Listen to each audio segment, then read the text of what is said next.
Guys, daily vlog day 5. അപ്പൊ ഇന്ന് വെള്ളിയാഴ്ച ആയതുകൊണ്ട് തന്നെ നമുക്ക് വെള്ളിയാഴ്ചയെ കുറിച്ച് സംസാരിക്കാൻ കഴിയും. വെള്ളിയാഴ്ചക്ക് പണ്ടെന്റെ ലൈഫിൽ ചെറിയൊരു റോൾ ഉണ്ടായിരുന്നു കേട്ടോ. പണ്ട് എന്ന് പറയുന്നില്ല, 7ാം ക്ലാസ്സിലൊക്കെ പഠിക്കുന്ന സമയത്ത് ഒരു ചെറിയ റോൾ ഉണ്ടായിരുന്നേ. കാരണം ഞാനും എന്റെ ചേട്ടനും മുടിഞ്ഞടി ആയതുകൊണ്ടും പിന്നെ ഞാനൊരു മെനകെട്ട കൊച്ചായതുകൊണ്ടും എന്നെ എന്റെ അമ്മ വീട്ടിലാട്ടോ ആ ഒരു ടൈമിലൊക്കെ നിർത്തിയിട്ടുണ്ടായിരുന്നത്. പിന്നെ അമ്മ വീടിന്റെ അടുത്ത് അമ്മയ്ക്ക് ജോലി ഉള്ളത് കൊണ്ട് അമ്മയെ അവിടെ തന്നെ ഉണ്ടായിരുന്നു. ഞാനും അമ്മ അവിടെ ആയതുകൊണ്ട് തന്നെ എല്ലാ വെള്ളിയാഴ്ചയും അച്ഛൻ ഞങ്ങളെ കാണാൻ വരുമായിരുന്നു. അങ്ങനെ ഇരിക്കെ ഒരു വെള്ളിയാഴ്ച അച്ഛൻ വന്നില്ല കേട്ടോ. അന്ന് അമ്മയ്ക്ക് നൈറ്റും ആയിരുന്നു. പക്ഷെ ചില സമയത്തൊക്കെ അച്ഛൻ ലേറ്റ് ആയിട്ടാണെങ്കിലും വരും കേട്ടോ. അപ്പൊ ഞാൻ അങ്ങനെ വെയിറ്റ് ചെയ്ത് വാതിക്കൽ ഇങ്ങനെ ഇരുന്നു വയസ്സ്. ആ നോക്കുമ്പോഴേക്കും അമ്മമ്മയും വലിച്ചനും കൂടി ഉടുപ്പൊക്കെ മാറി ഇങ്ങോട്ട് പോവാൻ നിൽക്കുന്ന വയസ്സ്.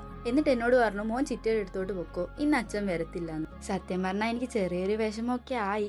എന്നാലും ഞാൻ ചിറ്റയുടെ അടുത്ത് പോയി ഗൈസ്. ശനിയാഴ്ച സ്കൂളിൽ ഒരു പരിപാടി ഉള്ളതുകൊണ്ട് ഞാൻ ഫുഡ് കഴിച്ചിട്ട് നേരത്തെ കയറി കിടന്നേ.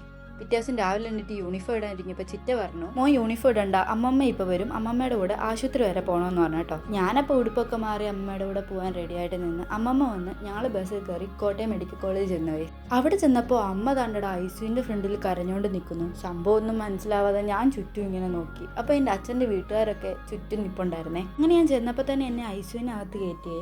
സത്യത്തിൽ ആ ബെഡിൽ എൻ്റെ അച്ഛനാ കിടക്കുന്നതെന്ന് ഒരു നിമിഷത്തേക്ക് എനിക്ക് മനസ്സിലായില്ല ഗൈസ്. സത്യം പറഞ്ഞാൽ മനസ്സ് ബ്ലാങ്ക് ആയി പോവാന്ന് കേട്ടിട്ടേ ഉണ്ടായിരുന്നുള്ളൂ. എൻ്റെ ജീവിതത്തിൽ ഞാൻ ആദ്യമായിട്ട് അനുഭവിച്ച സമയമായിരുന്നു ഗൈസ് അത്. ബേസിക്കലി ഞാനൊരു അച്ഛമ്മോളായതുകൊണ്ട് തന്നെ ഒരിക്കലും ഞാനും അച്ഛനും അങ്ങനെ മിണ്ടാതിരിക്കുകയോ പിണങ്ങുകയോ ഒന്നും ചെയ്തിട്ടില്ല കേട്ടോ. പിണങ്ങിയാൽ തന്നെ ഒരു 5 മിനിറ്റ് പോലും ഞങ്ങൾ മിണ്ടാതിരുന്നിട്ടില്ല. അങ്ങനെ പിന്നീടുള്ള വെള്ളിയാഴ്ചകളൊന്നും എൻ്റെ ലൈഫിൽ അത്ര നല്ലതായിരുന്നില്ല കേട്ടോ.